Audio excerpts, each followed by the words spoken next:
everyone. Welcome to the third part of Yojana Magazine for the month of December 2023. Now, in the first two parts, we've covered these topics: India's moonshot, where we talked about India's space program, India's first rapid rail transit system. Then we also talked about India's growing stature at the global level, why it is growing, how it is growing, what are the factors behind that. Then Meri Mati Mera Desh campaign. Then in this particular session, or in this particular video, that is the third part of Yojana, we are going to cover India's industry sector. We will see, or we will look into, various sectors. And then the next topic is going to be agricultural and rural development. Both of these topics are very, very important in themselves. And, somewhat factual information is more over here. Less of conceptual, more of factual will be there. So both these topics, very important, not to be ignored, are covered over here. We'll get some facts, figures and data in both of these topics. So let's begin with the first topic, that is India's industry sector. Now, when we became independent, we generally adopted the plan-based model, the 5-year plans and all. It was not that we ignored the industrial sector. Yes, the second 5-year plan was specifically focusing on industries, particularly heavy industries. But yes, the industrial development overall suffered over here in the country. Then came 1991 LPG reforms. Post the reforms, we did not focus too much on the secondary sector. Rather, our primary focus was on the tertiary sector, the service sector. The service sector from which the maximum potential of value generation is there, or GDP generation is there, and it did deliver. India's economy started growing rapidly, all thanks to the focus on tertiary sector. The secondary sector can be said was ignored relatively. And it is the secondary sector which has the highest job generating capacity. That is why we say that India started growing, but that growth was jobless growth. So it was like this. It was in 2014 that the initiative Make in India was launched, where we were focusing on or emphasizing upon, promoting manufacturing in India. And for promoting manufacturing in India, we were, giving various incentives to the people. Now, this sector has started to pick up. Make in India is turning out to be successful. Recently, as Jaishankar visited Russia on a 5-day visit, Russia also praised India's Make in India initiative. So there should be some, I would say, significance in that. But now, the challenges in front of us, this industrial sector has started to, I would say, deliver. But yes, the two challenges in front of us are logistics, first of all, and second of all is infrastructure development. And the success of the industrial sector here in India largely depends on these two factors, the logistics efficiency and infrastructure. And, for both of these domains, the government has taken initiatives. Now, last year, the government launched the National Logistics Policy with the core aim of streamlining logistics, reducing the logistics cost. Actually, the logistics cost in India is somewhere around 13 to 14%. It is in double digits. And if I see the same for developed countries, it is somewhere in single digits, in somewhere around 8%.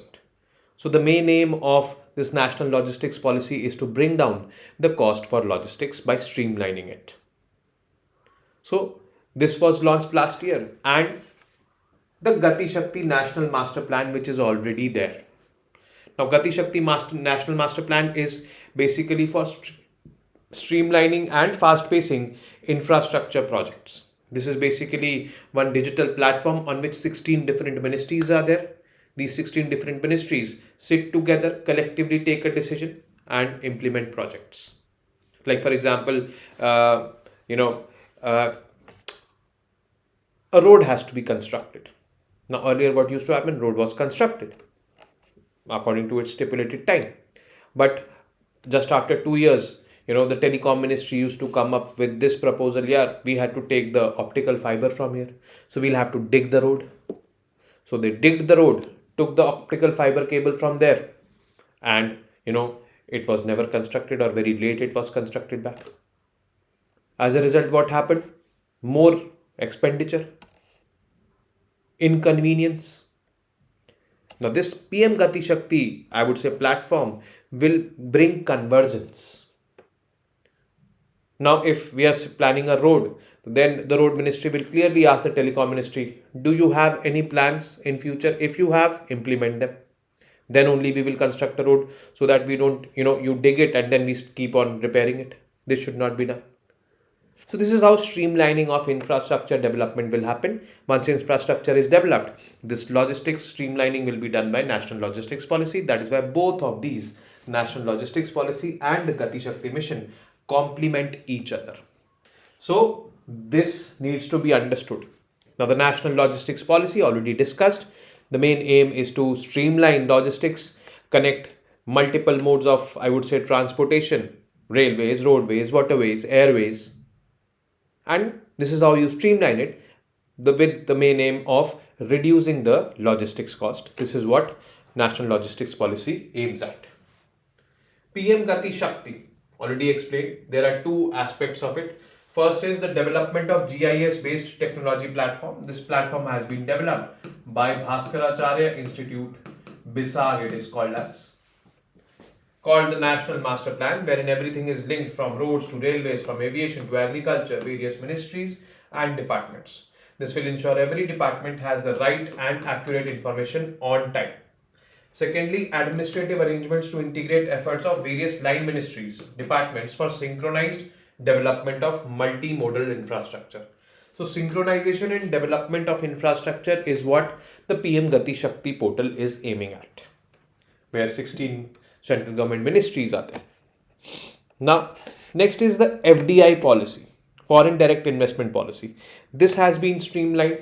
This has been made, I would say, investor friendly in the previous years. DPIIT was the nodal department for formulation of the policy on foreign direct investment. It is also responsible for maintenance and management of data on inward FDI into India.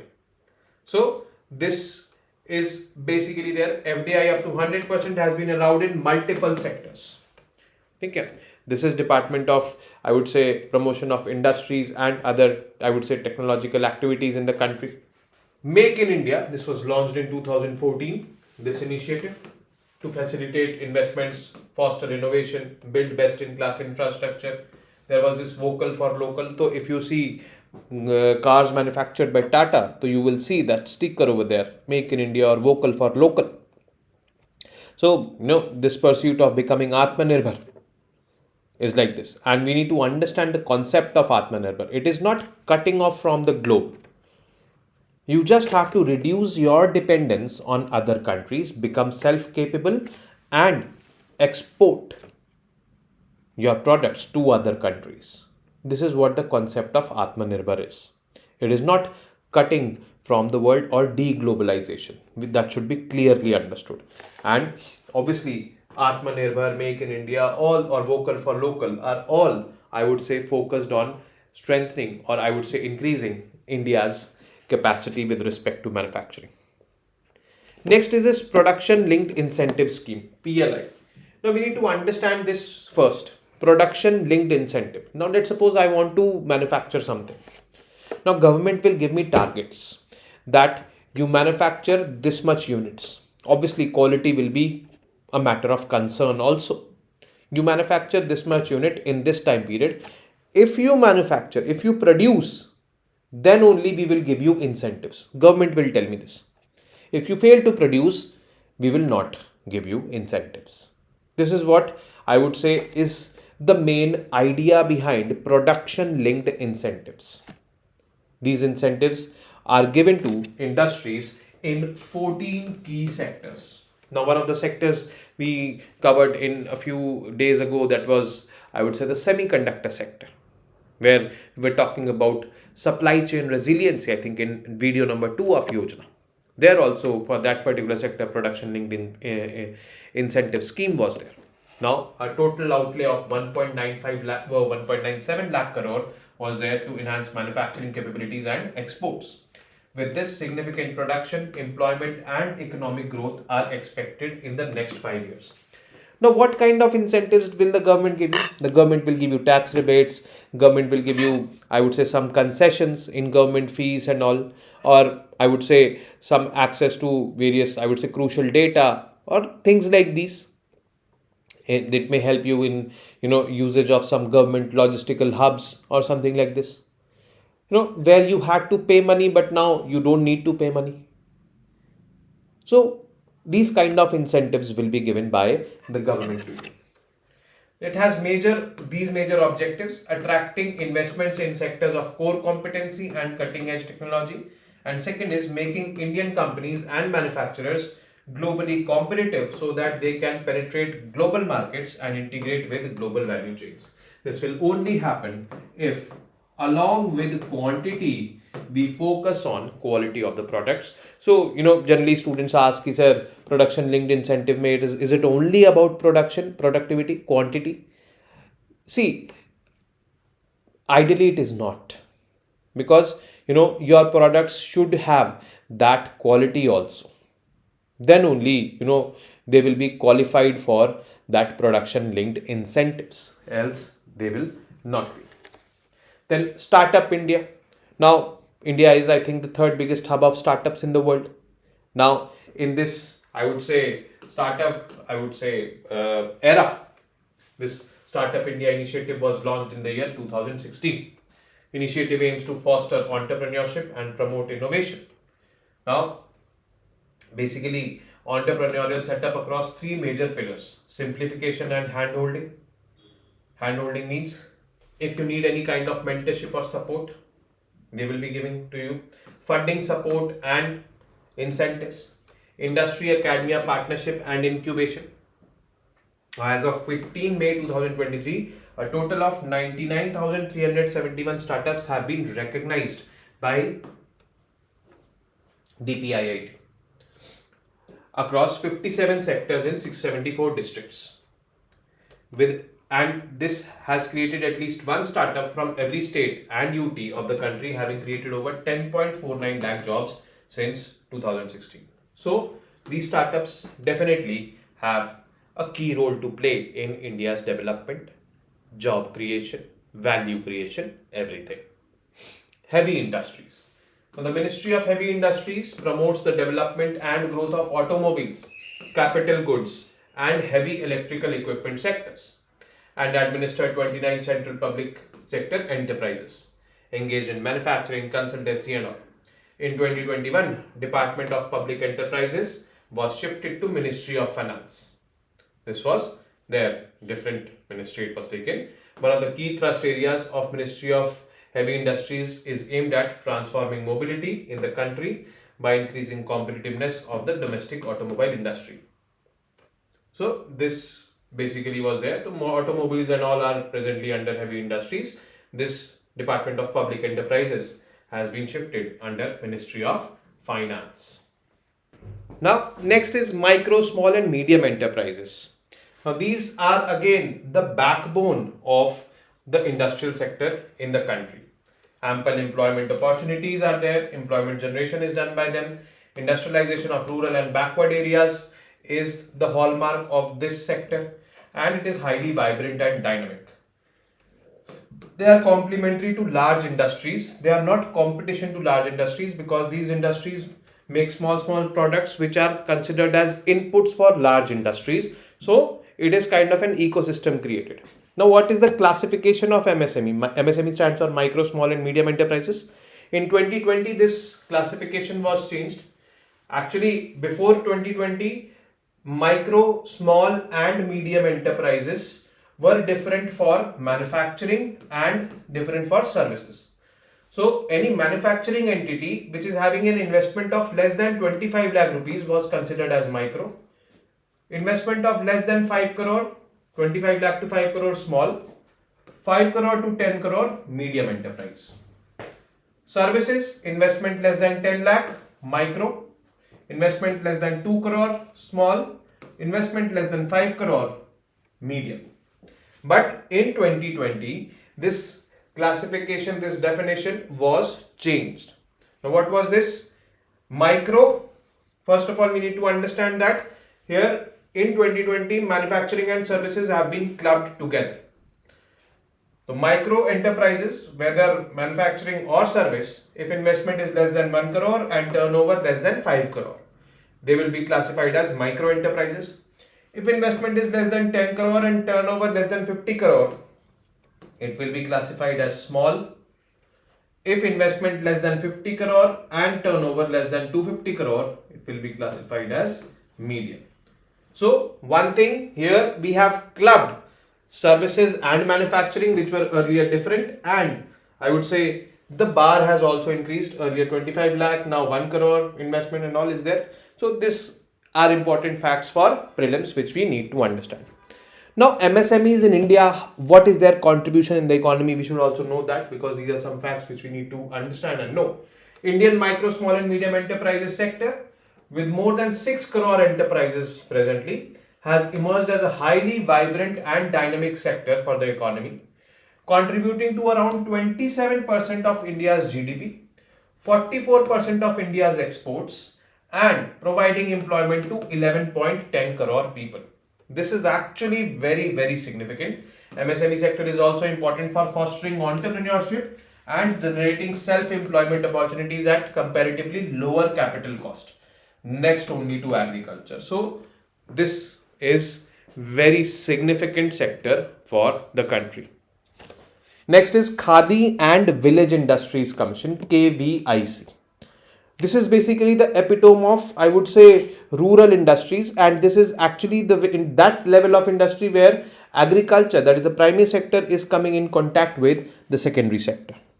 KVIC was established under the Act of Parliament, so it is a statutory body under Ministry of MSME, engaged in promoting and developing Khadi and village industries for providing employment opportunities in the rural areas, thereby strengthening the rural economy. That is the main significance of KVIC. The textile sector. India has one of the world's biggest textile sector, and but India's textile sector is a bit struggling presently.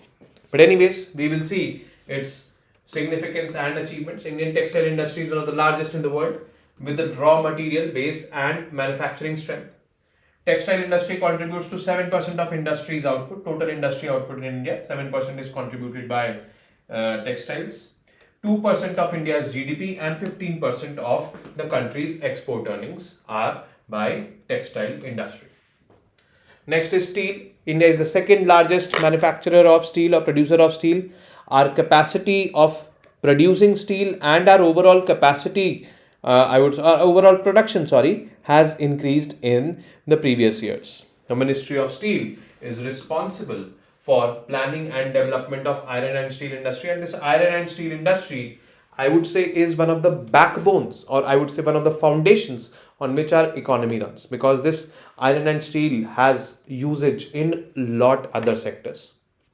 Automobile, it is used. Road construction, it is used. Buildings constructions, it is used. Factory construction, it is used. It is used almost everywhere. So the performance of other sectors is heavily dependent upon this iron and steel sector, which is, I would say, kind of a raw material for other sectors. So that is very, very important. Crude steel production has shown a sustained rise since 2013-14 along with capacity. Crude steel production has steadily risen to 142 metric tons or million tons at present, following which India has become the world's second largest producer of crude steel. We have surpassed Japan. China is the largest. Production capacity is 161.30 million tons. This is the capacity. We are producing 142 million tons. Means we can still, I would say, produce. And both of these, capacity and productivity, both of these have increased in the last few years. Next is fertilizer. This again, the entire agricultural sector depends on this, because since the advent of green revolution in the mid 1960s, usage of fertilizers or application of fertilizers was one key component which has been the game changer. Agricultural productivity obviously depends on fertilizer inputs.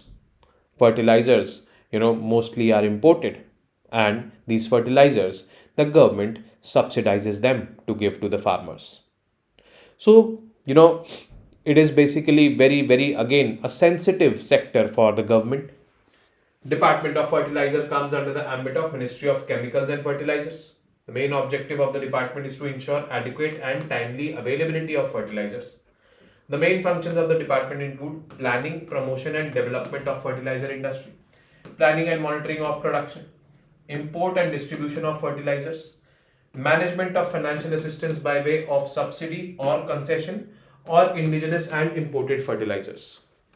So a lot of planning, a lot of things have to be done by this Department of Fertilizers.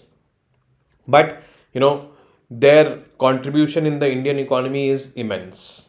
Their contribution in the industrial sector is immense. Their contribution in agriculture is immense. So that has to be understood in this way. The petrochemicals and chemicals, although India is dependent upon other countries or imports of petroleum products, more than 85% of India's requirements are imported in this domain. But yes, refining crude oil is very significant economic activity which happens in the country. India has the world's largest oil refinery, although that is owned by a private entity, that is Reliance. But yes, we have lot of oil refineries and we are exporting a lot of refined oil to other countries. So Department of Chemicals and Petrochemicals was under Ministry of Industry until 1989, Ministry of Petroleum and Chemicals, and was brought under this ministry now. In 1991, Department of Chemicals and Petrochemicals was upgraded to Ministry of Chemicals and Fertilizers. Department entrusted with the responsibility of planning, development and regulations of chemicals, petrochemicals and pharmaceutical industry sector. Pharmaceutical. No doubt we are known as the pharmacy of the world, but we are the third largest producer of pharmaceutical drugs in the world. Why we are known as pharmacy of the world? Because we are known for producing cheap drugs and supplying those cheap drugs to multiple countries all across the world. Total exports of pharmaceuticals 1,94,254 crore. Imports 56,391 crore. Yes, we depend upon imports, particularly the raw material, which is known as API, active pharmaceutical ingredient, and this comes from China. So we are dependent upon China in this domain. But the last 9 years, the sector has grown steadily, cumulative and I would say annual growth rate of 6.4% as per total pharma export. Now, this is basically the annual turnover of pharmaceutical industry is 3,79,450 crore for 2022-23, which is rising year by year. We are the world's third largest by volume. Now, basically, the first topic is over, where we saw multiple industries and we had an understanding about those things which tell us the performance, how our industries is performing presently. Most of them was factual, that is why I went through that. Now is agriculture and rural development the second topic. Now we declared 2023, not we but United Nations declared 2023 as International Year of Millets. The main purpose was to generate awareness about millets. We discussed this in the previous video. And a mission here was launched to boost production, processing and marketing of millets. We also launched the world's largest grain storage plan in the cooperative sector this year. This plan is very ambitious, which aims at building or constructing various, I would say, agricultural infrastructure. Agricultural infrastructure, when I say so, I mean warehouses, cold storages and all, where the grain storage will be done. And that is going to be the world's largest grain storage plant. So, these are the significant achievements in a nutshell in this domain in this year. Now, steps taken by the government for strengthening the agri and rural development sector. 4 key steps: increased budgetary allocation for centrally sponsored welfare schemes with respect to agricultural and rural development. Digital public infrastructure to strengthen in rural areas as well as in agriculture. Agriculture Accelerator Fund was launched, and Agri Credit was increased overall. So these four major steps have been taken. Now, what is Mission Millets? Mission Millets is basically aiming at increasing productivity, consumption, and marketing of millets. We tell the world that millets are an alternate source of, I would say, nutrition. Don't just depend upon rice and wheat. And guess what? Millets are grown in semi-arid and arid regions. These kind of regions are growing with the advent of climate change and global warming. So, with the focus on millets, what has been the Mission Millets?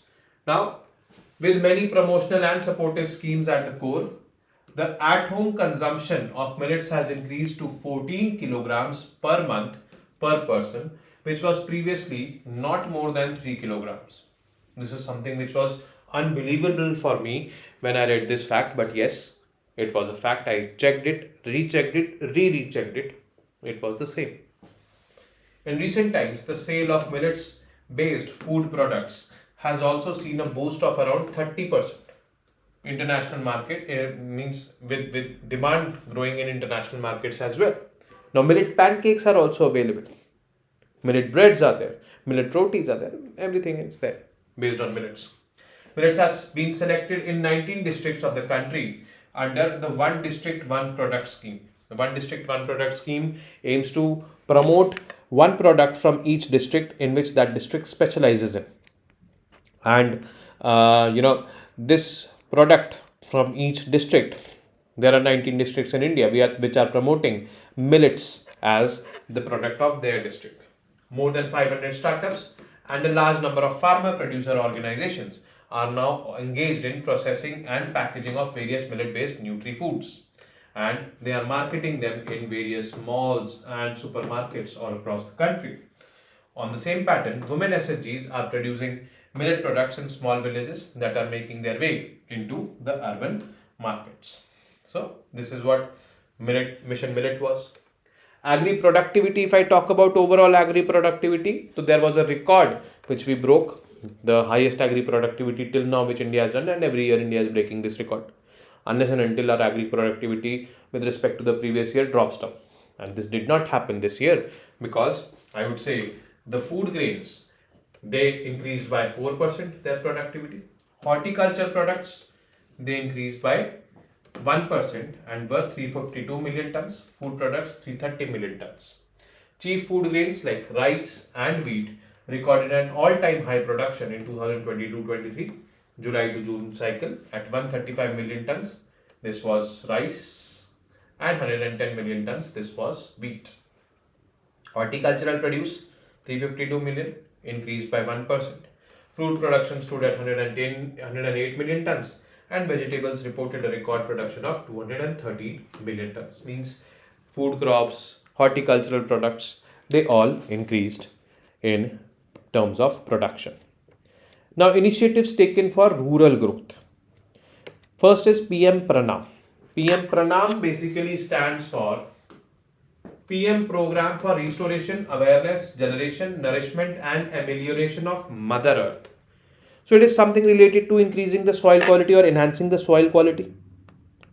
And this basically soil quality will be enhanced if we use fertilizers and these kind of agricultural inputs which are synthetic or chemical in a judicious way. Now, PM Pranam basically is a very innovative scheme which aims at reducing the fertilizer usage by the farmers, because the farmers, since they are getting subsidy, so they unjudiciously use that. So reducing the fertilizer usage. If the farmers are able to reduce the fertilizer usage, then there will be savings on subsidies. India will also be saving on forex. Now, with the savings, 50% of the savings central government will keep. 50% of the savings central government will give to the state governments from where the farmers have saved. And, it will be made to invest that 50% which has been given to the states. The states will be investing that, in research and development, creating institutes or generating awareness among the farmers to further reduce the fertilizers. So, this is what this innovative scheme PM Pranam is all about. Then next is the Govardhan Initiative. Government has also approved market development assistance at rupees 1500 metric or million tons, 1500 per million tons to promote the field application of organic fertilizers under the Govardhan Initiative. Adoption of nano diammonium phosphate and nano urea. India became the first country. India has a patent also in its name. Actually, there's a company named IFCO which has developed this nano urea. Nano urea is what? It is based on nanotechnology. That size of urea is very less. This reduced size is basically more effective because it effectively goes to the roots or the plants, gets absorbed over there. As a result, the production of urea has reduced. As a result, our imports of urea has reduced. Effectivity has increased. So all in all ways, it has benefited the country at large and the farmers at large.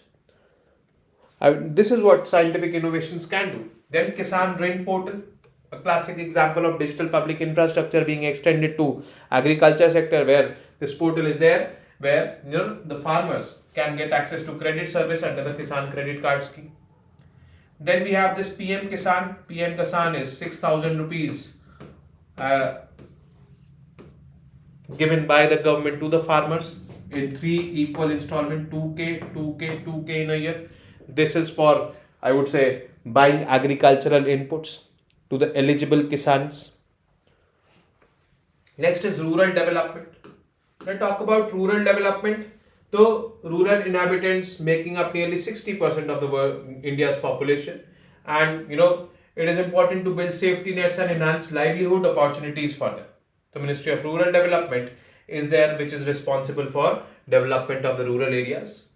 Ministry of Rural Development has developed a medium-term plan 2024 to 30 and a long-term plan 2024 to 47, because this is that year where we have to become a developed country to chalk out the future of rural development in the country, because 65% is living there. If rural development does not happen, then overall development is difficult. Now, initiatives taken for rural development. The first is Lakpati Didi Initiative. Now, as the name suggests, females, Lakpati, at least 1 lakh income, sustainable income per year. This is the target. This was announced by the Prime Minister in this year's Independence Day speech, that 2 crore Lakpati Didis should be there. Lakpati Didis will earn a sustainable income of at least 1 lakh per annum per household. These are also called as SHG Didis. Basically, the idea is to bring women and make them part of self-help groups which are basically indulged into some or the other economic activity. Like they can produce papads, they can produce pickles, they can sell those things, or they can produce any, I would say, millet products, since millets consumption and all is increasing. So it will definitely usher in economic development and women empowerment both. Promoting digital transactions in rural areas. So, extending UPI and all over there, making them digitally literate, making their lives easy, impacting their lives digitally. So promoting digital transactions in 50,000 gram panchayats is basically a campaign which was launched last year in Lucknow. Next is the Jal Jeevan Mission. Jal Jeevan Mission aims to supply clean drinking water through pipes, through functional household tap connections to all the rural households in the country by 2024. How much water? 55 liters of water per person per day should be available. If this is available, then the Jal Jeevan Mission will be successful. Now, there has been a significant achievement in this aspect. In 2019, there were only 3.5 crore household tap connections. Now, there are more than 13 crore household tap connections, means 10 crore household tap connections in just 4 years. Means around 87,000 tap connections per day are being installed under this particular Jal Jeevan Mission. So it is like this. Next is PM Ujjwala Yojana. PM Ujjwala Yojana is basically they provide you clean cooking gas. Initially the cylinders are free, then you get subsidies whenever you go to refill those cylinders. Now, additionally, 75 lakh beneficiaries were added this year. Now, with the addition of these 75 lakh beneficiaries, the total number of beneficiaries has surpassed 10 crore. That is exactly 10.35 crore beneficiaries under Ujjwala scheme, having access to clean cooking fuel. Earlier, they were having, the traditional chulas, which they used to burn, like they used to burn wood, and then they used to cook. This caused a lot of respiratory diseases, not only among the women, but among the children as well. So, this was there. Then PM Gramin Sadak Yojana. This is basically the Yojana for creating, or I would say developing roads. The Gramin Sadak Yojana has helped create 1,77,119 number of roads, measuring 7,45,780 kilometers under all its verticals and interventions. So this is also a significant achievement, because if roads are not there, connectivity will not be there. Connectivity not there, economic activity will be hampered. So this is again a major scheme. And last is the Swachh Bharat Mission. Actually, the Swachh Bharat Mission 2.0 Gramin was launched in 2019. By the end of Swachh Bharat Mission 1.0, which ended in 2019, ODF status was available to all rural areas. ODF means open defecation free. No one is defecating in the open. Everyone is either defecating in their home toilets, individual home toilets, or community toilets. Now, the target was ODF plus by the end of Swachh Bharat Mission phase 2. Now, what is ODF plus? We need to understand.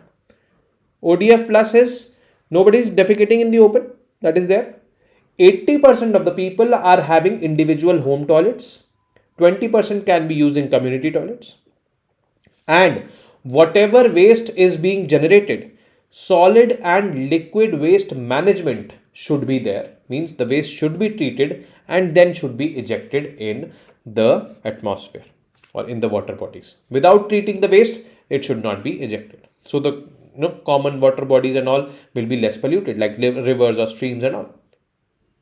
They have to be, like that only. That is ODF plus.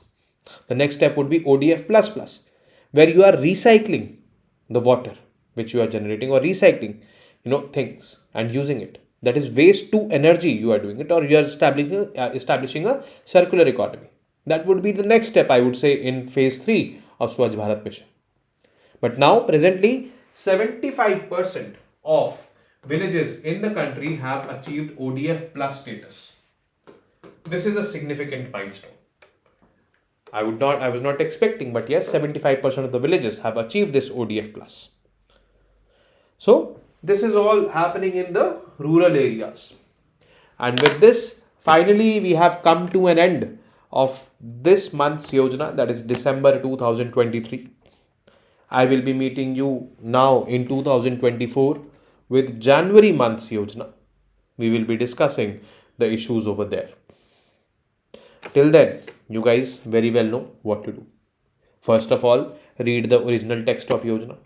There is one topic which is uncovered that is also important. And these topics, although they have been covered exhaustively, but yes, original text is an original text. And second of all, keep studying, keep reading, keep writing, and most importantly, keep revising. Namaste. Jai Hind. See you in January with the Yojana Magazine.